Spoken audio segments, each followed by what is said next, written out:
You're running, yeah? So, it's running. So, the first question, as speak to you in the email, is your consideration of historical memory and social memory and the role of archives in contemporary society. Yeah. Um, so in 91, I was very astonished that everybody opposed the idea to go to war with Iraq and Germany. The resistance was spontaneous, and also people who usually would support American policy or so, in this case, they were understanding the protesters. And the first thing is that the main protesters were born in the last 20, 30 years, so they probably did not even know the exact dates of the Second World War. But this experience that war is something terrible, and you can still see the impact of the war in the streets of Berlin or nearly in every German city. This is perhaps a kind of living archive. You can see that what the war has destroyed and how many buildings, if you compare it to Great Britain, France, Italy, or whatever, how many buildings are new and are just somehow provisionally making up for the losses of the war. So I came to this astonishing opinion that historical memory is not identical. It has not too much to do with archives only. Archives feed in a very complicated way into the discourse, and the discourse perhaps becomes part of the collective memory or so. But probably not explicit archives, but more implicit archives, like family history that everybody remembers, a dead grandmother, a starving mother or whatever who had a bad time in 45 or so. This somehow is deeply stored in German collective memory, I would say. I have to guess, of course. You can't prove these things or so. So probably the archives are something potential and not something actual. It's a little bit like the library you have at home, but you have not read all the books, or you have forgotten some of them, or it's long ago that you have taken a look at them. So probably there are potential to have this option that you can open one and they are already a kind of collection. There's already a reason why one book is in your library and another not. These reasons can be different. In some cases because you are interested in the field, in other cases just because your grandmother gave it to you or so, which also documents a relationship or so. So in my field, in filmmaking, the weird thing is that many things are preserved. Also footage which companies have shot, promotional videos or films, and mostly they are in a terrible shape, and till now there's no solution. So think that the Cinémathèque Française is a very important place. They perhaps have the money to restore the copies by Bresson or by Cocteau, because famous companies like Yves Saint Laurent gives them money to do it, but they never have the money to restore or to keep in order the work of important filmmakers. Perhaps not even Renoir is preserved in an adequate way. And I also have the problem that after 20, 30 years, some of my film copies and film negatives are already decaying, and there's no way to find the means to digitalize them in an appropriate way or so. So I don't want to complain about it. It's just the problem that there's a huge hierarchy at work. So in the case of paintings or sculptures, when they're older than 100 years and belong to the canon, then there's no doubt that archives, at least in Central Europe, will take care of them and preserve them orderly. In other cases, that's not the case. So it's always very much a question what the society thinks should be preserved and should be stored and should be remembered, and those are quite intricate ways. Perhaps you can continue with the question also. I lost my path right now. Okay, so I would like to know something about the use of archive images in films. Yeah. And the direct shooting, the shooting of, Yeah. something real. What do you think is the difference between these two ways of using the image, the basic differences? Yeah. Can you please wait 1 second? Of before course, speaking? yeah. Okay, thank you. Of course.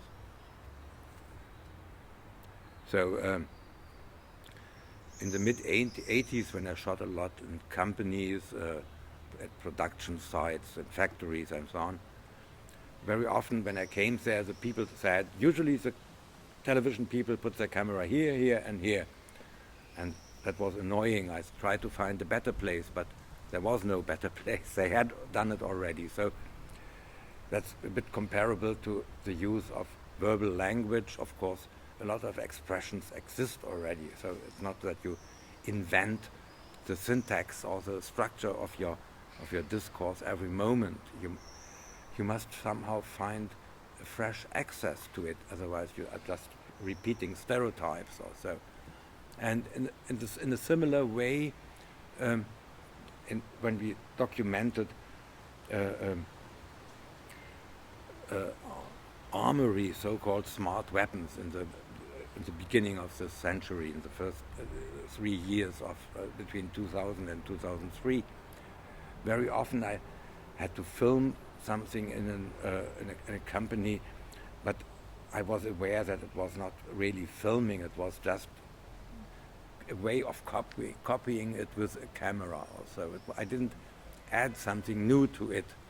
And in other cases, I took the already pre-existing archival footage to document it, all the stuff which is generated in computers, for instance. And in this sense,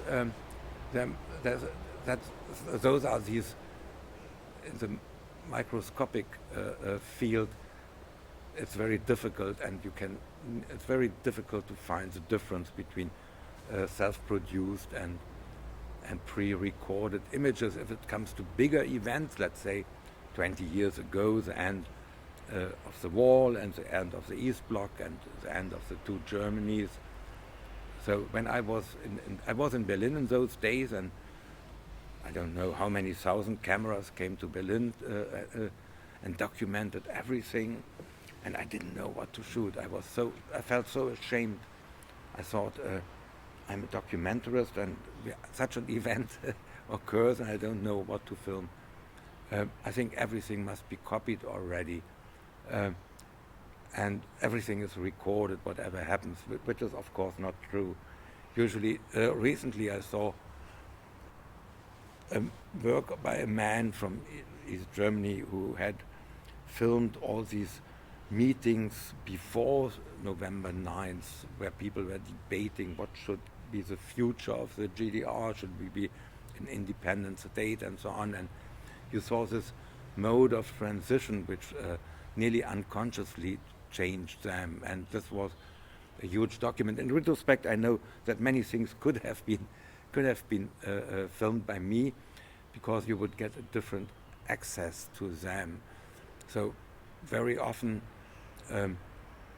pre-existing historical footage comes from a very official point of view, but sometimes some aspects were overlooked. You can contextualize them differently. You can read them differently than they offer themselves to be read or beg to be read. And then, of course, this can mean a lot. So some years ago, I went back to some footage which is quite well known already. Alain René has used it in Nuit et Brouillard, Night and Fog.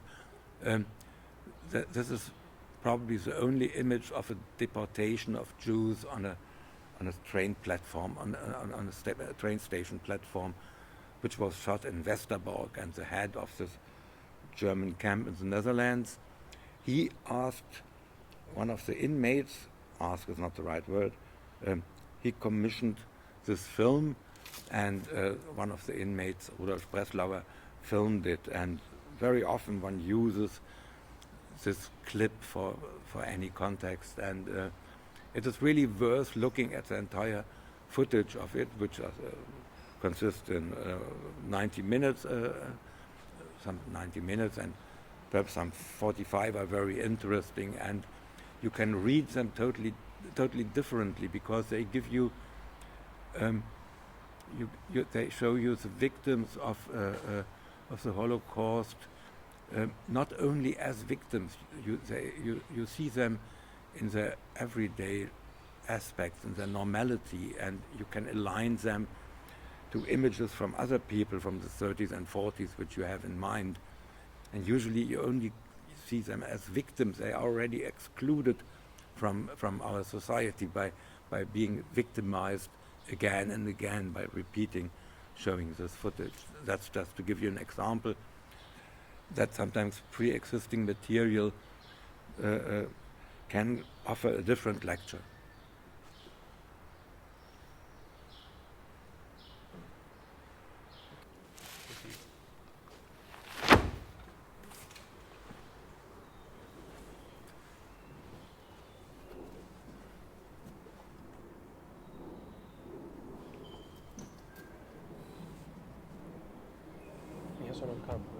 No, va bene.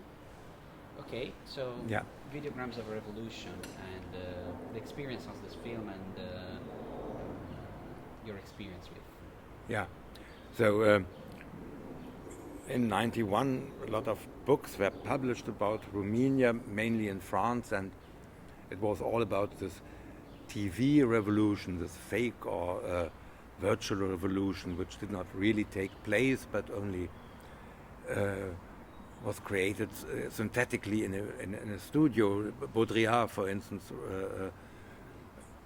got a lot of mileage out of it, and I became interested in these aspects, and met IDEOLOGICAL, who was an expatriate from Romania, and we went to Romania and to look at the pre-existing footage. And the astonishing thing was that first of all we saw that if some 100,000 people on the 22nd of December know they have to go on the streets today, as they did recently in Cairo, this means that is a revolution. It's not a fake revolution. Otherwise, what could it be a revolution then that 100,000 of people know at the same moment what they have to do? They sense that there's a crack in power, and that they can change things. They will not turn out the way they imagine them, but they understand that is the moment, the historical moment. And the other astonishing thing was that very, very many moments were documented. So very decisive moments, like the moment in which Ceausescu escapes with his helicopter from the Central Committee building, even by two cameras. One was shot by a total amateur who had hardly ever filmed something except his family also, and the other, and that was mostly the case, by people who were somehow filmmakers. They were cameramen working for television or for sports institutions, keeping a camera at home, and in this moment they used it in a different way. The astonishing thing was that we found all these elements,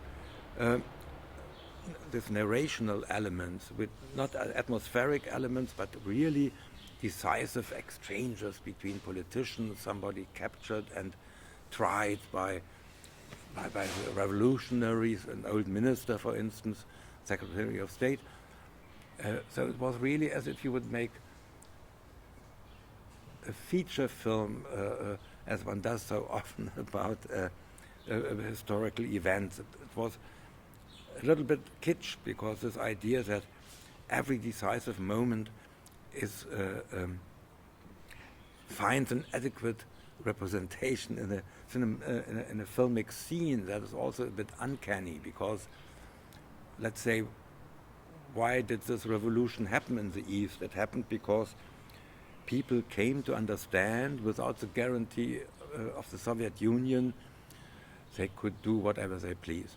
They could join the West also, but they didn't know it. It was just unconscious feeling. Nobody has ever said in a debate, I think we can change things, the Soviet Union will not intervene anymore. So that is not filmed, so not everything is filmed. Many things happen which are not a cinematographic scene, but there, because the power was in such a crisis, we have this unique scene that over 6 hours the head of the Securitate, the Secret Service, and the head of the army are sitting there and taking phone calls and communicating with their units, and the camera is present, which you would never could do in a normal state. Only in this state of crisis it's possible.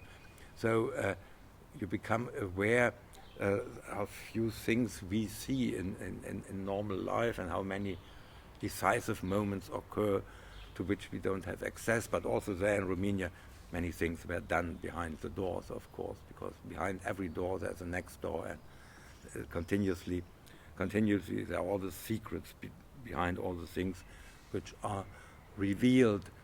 I think that today it would be less interesting to make to reconstruct such an event out of found footage. In those days it was very rare, and there were not many cameras in Romania. Today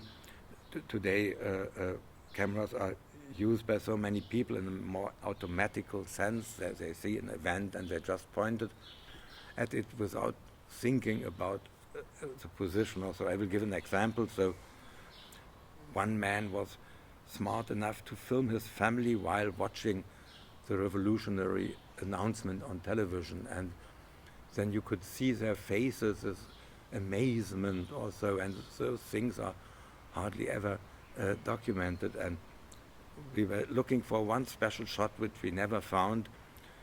How does normal life continue in such crisis? Let's say a woman cooking, and down there you see the demonstration or the clashes, or people shopping, and outside you see the police fighting. Also, these images were all missing, and I doubt that you would get them in Egypt now or so. If you would really ask 100,000 people to turn in their footage, I think you would always get nearly the same. So this is of course the same problem you have with archives.